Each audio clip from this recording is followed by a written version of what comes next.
Assemblymember Juan Carrillo is living the American dream. He is not only living it, he is building it. Carrillo worked on construction sites with his father when he was young and retains a love for working with his hands. Carrillo worked his way up from school board member in Palmdale to the California Assembly, where he now represents District 39, which straddles Los Angeles and San Bernardino counties. ReBuild SoCal Partnership recently met with Assemblymember Carrillo to talk about his family, his values, and his positive vision for his district.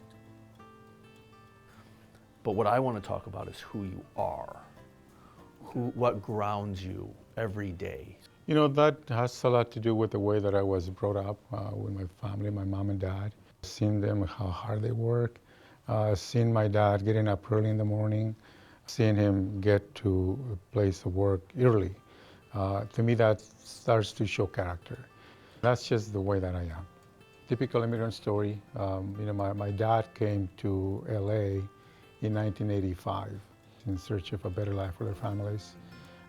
The through line here seems determination and hard work, which is so representative of immigrant communities for generations. I knew that I had to get an education to be able to achieve the American dream. My dad worked construction, so I would help him on the weekends, go to construction, work in a restaurant during the day. And I like doing construction. To this day, I still do a little bit of projects at home, doing a room expansion right now, building an ADU on my mom's property. So that's still something that I enjoy very much doing. For some reason, I like school. So I went to COD, College of the Desert, and then went to Cal Poly Pomona, where I got my bachelor's in urban and regional planning. And the city of Palmdale offered me a job as a planning technician.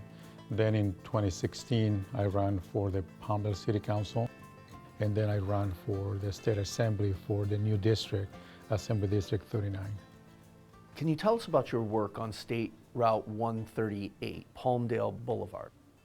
Right now, Palmdale Boulevard is State Highway 138 controlled by Caltrans. We introduced a bill where we're asking Caltrans to give that route, give it back to the city, so the city can actually develop Palmdale Boulevard, make it easier for developers to be able to get their permits. There's still quite a bit of empty land, vacant land along Palmdale Boulevard, where developers struggle to go through the Caltrans process for access. So this legislation that we introduced, which by the way passed committee, will allow the city of Palmdale to take control of Palmdale Boulevard and design it in a way that will be beneficial to the city. Do you anticipate it being an economic driver as well? Absolutely. It's going to be an economic driver to the downtown in Palmdale here. If you walk along those streets over there's a lot of potential to bring new development. And again, those developers will be able to invest more money. For that economic growth and the jobs that are going to be created because of that, right? So yeah, and the name itself, Palmdale Boulevard, the city of Palmdale doing something for the business community. That's going to be exciting. Appreciate it. Well, great job. Thank you. Thank you very much. Thank you. Congratulations. We look forward to working with you in the city of Palmdale. Same here. Thank you. Absolutely. My vision for public transit here is to have a connecting rail line going from this station to the other side of the district, the Victor Valley side.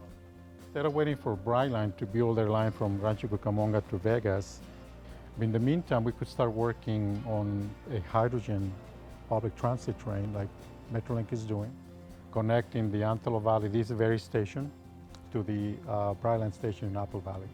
Just think of the number of jobs that that's going to bring to this area. Yeah, I was going to ask you, what does that mean? Just for economic impact and quality of life? The quality of life for those good paying jobs, trade jobs that are going to be building the system. And this is not a small project, as you can imagine. It's about 50 miles going from Palmdale to Apple Valley. We need to invest in areas that have been forgotten for decades. What does the state need to do to make life a little bit less burdensome for those who are commuting such long distances? I've seen how a lot of resources, millions of dollars, go to urbanized areas like Los Angeles, San Diego, Orange County. But what about the rest of California? What about the rest of us? We're the ones that have to get up at 4 in the morning to be able to get to work by 7. Education again. We have to drive hours to be able to get to a university. Those are factors that discourage students from here to want to get an education. What is your work to improve housing affordability and availability throughout your communities throughout the state? We have to be able to find a mechanism that will really incentivize multifamily developers to be able to provide the units that we actually need. I'm a big believer in ADUs. In fact, I have an ADU in my house, and I'm working on one on my mom's house in Whittier. But when I rise and speak of the legislation that I'm being able to actually see the fruits of the hard work that not only I do in the district, but that we all do in the state and the high desert. And that gives me a great deal of joy being able to do that.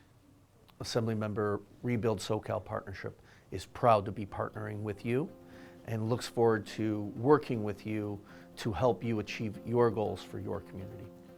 And I look forward to working with ReBuild SoCal because the investment that we need to put in Southern California is real, and the opportunities that are palpable in Southern California as well. Thank you so much.